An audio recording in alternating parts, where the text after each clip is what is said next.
Hey, what's going on, people? My name is Terrell Andretti, and I'm the Narc's nemesis. For those of y'all watching me on YouTube, make sure you like, comment, and subscribe to the channel.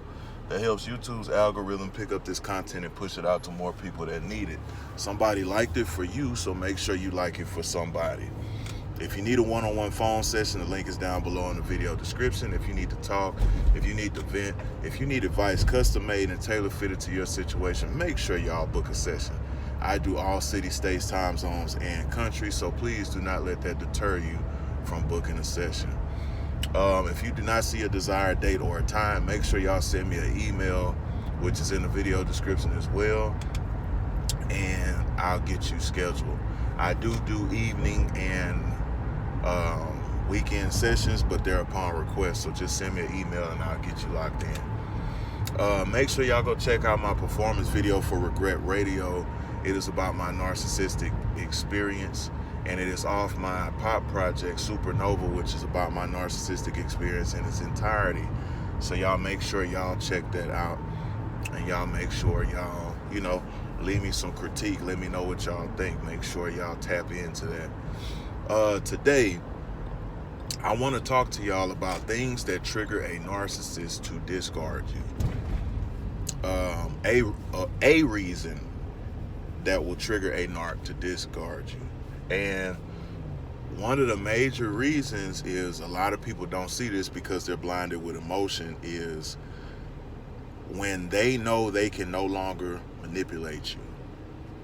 When they see that you're strong, when they see that, you're not compromising to their beliefs, you're not compromising to their emotional manipulation, you're not compromising to the idea of yourself that they're trying to sell you.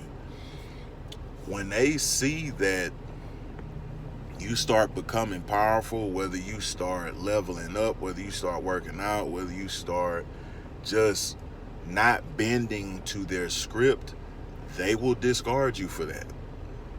And a lot of people don't understand that, because they're like, hey, why would somebody discard you for getting better? Why would somebody discard you for becoming, the best version of yourself? And the thing is, it's because the better you become, the less likely you'll be able to be manipulated. Because if you start making, good money, if you start working out, if you start eating better, if you start, hanging with a more conscious circle of individual, I couldn't even get that out. You start uplifting yourself, you start becoming the best version of you, and you're less likely to put up with, manipulation when you start, leveling up, whether it's, going to school, getting a better job, whatever the case is. They don't like this, because what happens is, when you start doing these things, your self-esteem raises, your character raises, your worth, your self-worth, your self-awareness raises. So it's harder for somebody to say, hey, if you don't do X, Y, and Z, you will lose me. And you start valuing your peace over their dysfunction. And what happens is, they realize when it's going to be hard for them to get away with what they're normally been getting away with. So narcissists are very lazy. They're always looking for a shortcut. They don't like working hard. They don't like, they like certain challenges, but if it gets too hard, they will bail out. And once they see things get too hard with you, quote unquote, to where you're challenging, things that they do, things that they say, things that aren't right, things that, they should be called on, they start looking for a way out. They'll start talking to New Supply. They'll start inboxing this person. They'll pull this person from the past. They'll start weighing their options, and they'll create distance between y'all. They'll start, being busier, being unavailable, not answering the phone. They'll start disappearing at weird hours, and they'll start looking for an escape plan, because they know, the version of you that you're becoming, they won't be able to manipulate. They won't be able to gaslight. They won't be able to blame shift. They won't be able to do these things. And narcissists have to do these things to function. And what happens is, 9 times out of 10, when you meet a narcissist, they meet you and y'all meet each other in a low vibrational place. You might not be aware of your self-worth, and you might be going through a rough time or a vulnerable time. So they're able to come in and play this superhero-like role, and you kind of cling to them and you look up to them and you expect them to be your savior. But in all actuality, they're just looking for somebody to impose their will on, because that's what they get a kick out of. Narcissists are all about control. They have to control the situation. They have to control supply, and they have to, keep their hands on what's going on, because they feel like if they could control everything, they could kind of see their losses before they come. They can kind of, band-aid everything. They can kind of control the catastrophe, if you will. So these individuals, they will look for an exit plan. And it's like, you will think, okay, why would your, significant other or, whatever it is, whatever narcissistic relationship it is, why would they look to escape when I'm becoming better? And it's confusing. But like I said, everybody doesn't want better.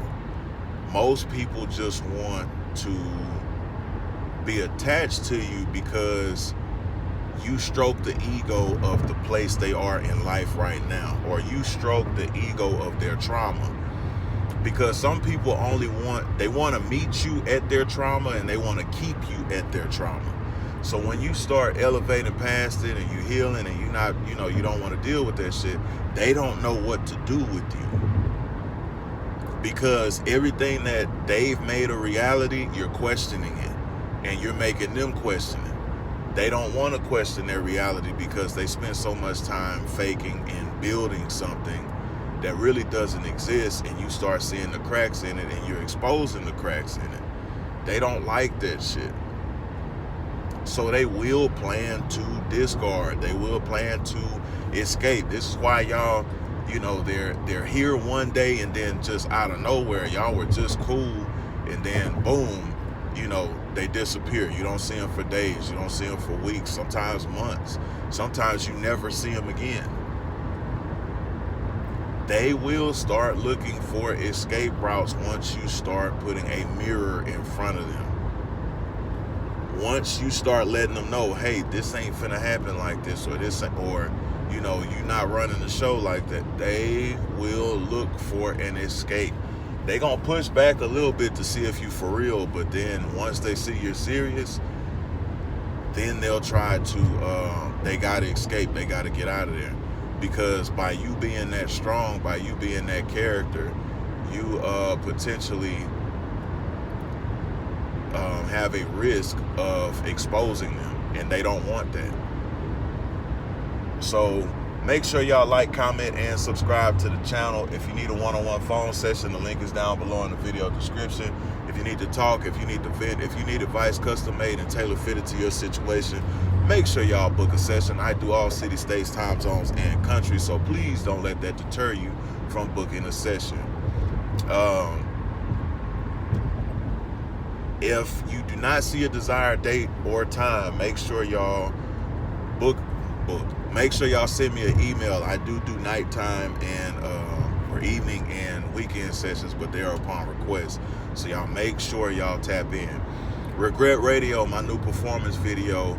It's about my narcissistic experience, and it's off my new pop project, Supernova, which is about my narcissistic experience in its entirety. So y'all make sure y'all go check those out. They are here available on the channel, and y'all make sure y'all show them some love. Leave me a review. Let me know what y'all think. And until next time, another day, another way. And you ain't got to listen, but I know you heard me.